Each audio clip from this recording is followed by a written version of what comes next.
अस्सलाम वालेकुम।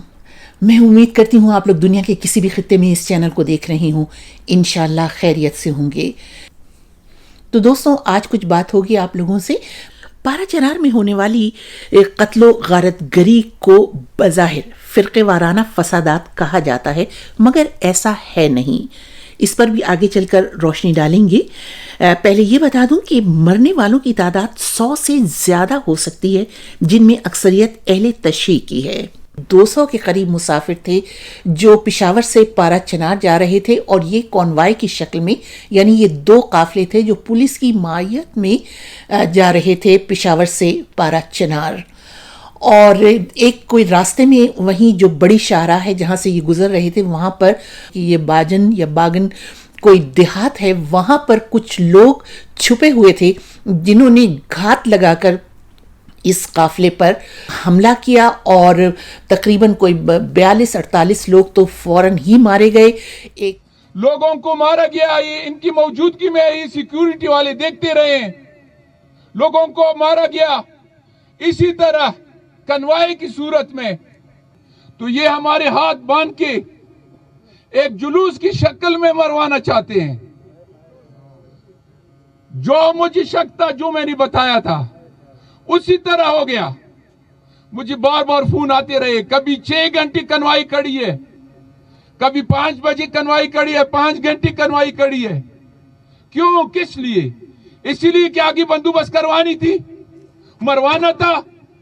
लाना तो ऐसी सिक्योरिटी पे, हम ऐसी सिक्योरिटी पे लानत भेजते हैं जिसकी मौजूदगी में इस तरह जो हालात पैदा किए गए।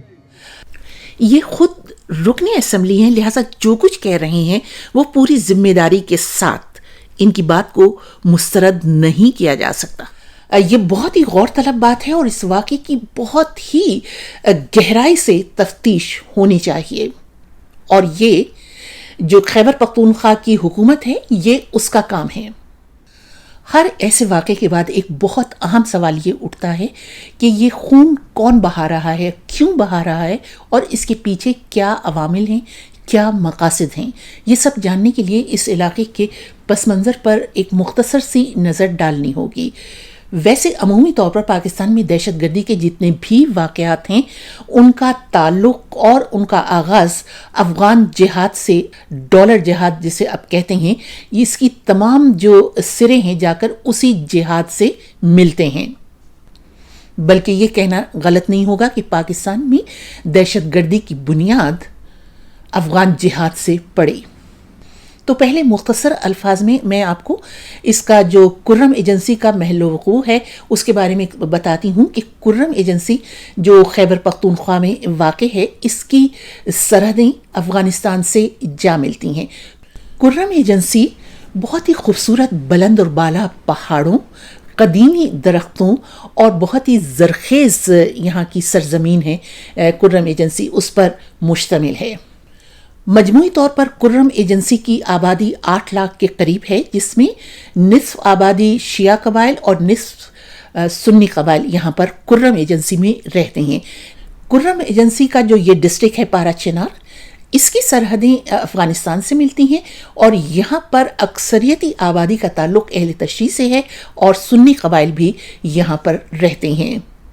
लेकिन 1980 से पहले, यानी अफ़गान जहाद से पहले, इस इलाके में शिया सुन्नी फसादात की बिल्कुल कोई तारीख नहीं मिलती है।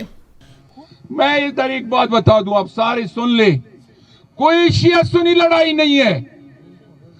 कुछ शिया सुन्नी भाई हैं उधर भी, लेकिन ये करवाया जा रहा है, मरवाया जा रहा है, और अपने मकासद हासिल करने के लिए किया जा रहा है।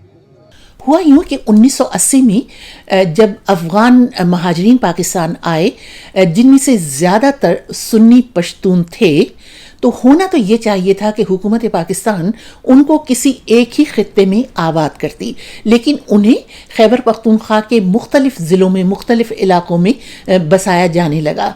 सुन्नी महाजरीन पश्तूनों के आने के बाद यहाँ ज़मीन पर कब्ज़ा जमाने की कोशिशों से फिर इस इलाके में कशीदगी शुरू हुई। आहिस्ता आहिस्ता इन अफ़गान पश्तूनों के पास हथियार आने शुरू हो गए, اور جو سیکیورٹی ایجنسیز تھیں ان کی حمایت انہیں حاصل ہونے لگی، اور پھر تحریک طالبان پاکستان نے یہاں قدم جمانے شروع کر دیے۔ ان باہر سے آنے والے افغان پشتونوں کو جو اس خطے کی یعنی پارا چنار کی بڑی شاہراہ ہے اس کے اطراف میں بسایا گیا، اور یہ جو پورا عمل تھا، یہ جو مقامی اہل تشیع قبائل تھے ان کے لیے بہت زیادہ تشویش کا باعث بننے لگا، کیونکہ یہ وہ شاہراہ ہے جو اس کو پارا چنار کو مین لینڈ یعنی دوسرے شہروں سے ملاتی ہے۔ اس شاہراہ کی بندش سے جو شیعہ علاقے ہیں ان میں کھانے پینے کی قلت پیدا ہو جاتی ہے، اور ان کا جو بیرونی دنیا ہے اس سے رابطہ بھی بالکل کٹ جاتا ہے۔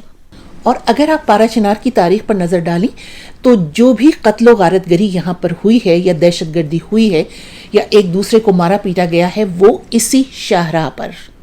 تو جو مقامی شیعہ برادری ہے، جو شیعہ قبائل ہیں، وہ یہ کہتے ہیں، برملا کہتے ہیں کہ باہر سے آنے والے افغان جنگجوؤں، عسکریت پسندوں، اور اب اس میں جیسے کہ تحریک طالبان پاکستان والے بھی اس میں شامل ہو گئے ہیں، تو ان سب کے یہاں آنے سے اور یہاں بسنے سے جو اس خطے کا سماجی اور مذہبی ایک ماحول تھا اور ایک رواداری کا ماحول تھا، وہ سب درہم برہم ہو کر رہ گیا، جس کی وجہ سے یہ خطہ کشیدگی اور عدم استحکام کی آگ میں جلنے لگا۔ 1980 سے لے کر آج تک اسی بڑی شاہراہ پر ہلاک ہونے والوں کی تعداد 3000 سے زیادہ ہے، جس میں اکثریت اہل تشیع کی ہے، اور اس میں عورتیں اور بچے بھی شامل ہیں۔ افغان جنگجوؤں کو جہاد افغانستان کے دوران لا کر یہاں بسانے کا جو ایک مقصد تھا وہ یہ بھی نظر آتا ہے، اس خطے کو اپنے مذموم مقاصد کے لیے استعمال کیا جا سکتا ہے، مگر یہاں کے مقامی شیعہ قبائل اس میں سب سے بڑی رکاوٹ ہیں۔ وہ اس علاقے کو افغانستان میں جہاد کے نام پر جنگ میں کبھی جھونکنا نہ تو چاہتے تھے اور نہ وہ اب اس کے حق میں ہیں، اور اب پوری حکمت عملی یہ ہے کہ جو شیعہ وہاں پر قبائل ہیں ان کو اس قدر تنگ کر دیا جائے، کیونکہ اکثر یہ سننے میں آیا کہ یہ جو بڑی شاہراہ ہے اس کو بند کر دیا گیا ہے، اور پھر جو شیعہ قبائل ہیں، عمائدین ہیں، وہ کوششیں کر کر کے اس کو کھلواتے ہیں۔ یہ شاہراہ اتنی خطرناک ہو چکی ہے کہ یہاں پر جو شیعہ قبائل ہیں وہ اکیلے خود سفر بھی نہیں کر سکتے۔ تو سوال یہ پیدا ہوتا ہے کہ یہ شاہراہ اتنی اہم کیوں ہے؟ پارا چنار کی سرحدیں افغانستان سے ملتی ہیں، تو پارا چنار میں رہنے والے شیعہ قبائل کو دوسرے شہروں اور پشاور وغیرہ جانے کے لیے اسی سڑک سے گزرنا ہوتا ہے۔ یہ شاہراہ ایک طرح سے شیعہ قبائل کی لائف لائن ہے۔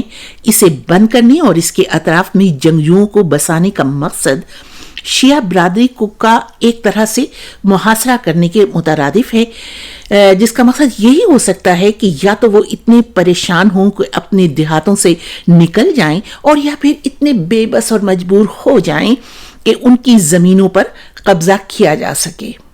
3000 سے زیادہ لوگ یہاں پر ہلاک ہو چکے ہیں، جن میں اکثریت شیعہ برادری کی ہے، لیکن آج تک کسی بھی واقعے کی مکمل تحقیقات تفتیش نہیں ہوتی، اور اگر ہوتی بھی ہوگی تو وہ سامنے نہیں لائی جاتی۔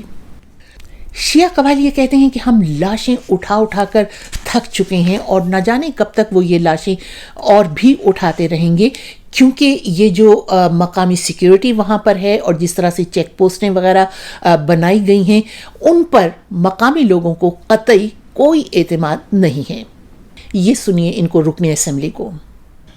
میں ایک دفعہ پھر کہتا ہوں، ایسی سیکیورٹی جو ہم یہ دیتے ہیں ہم اس پہ پھر لعنت بھیج دیتے ہیں۔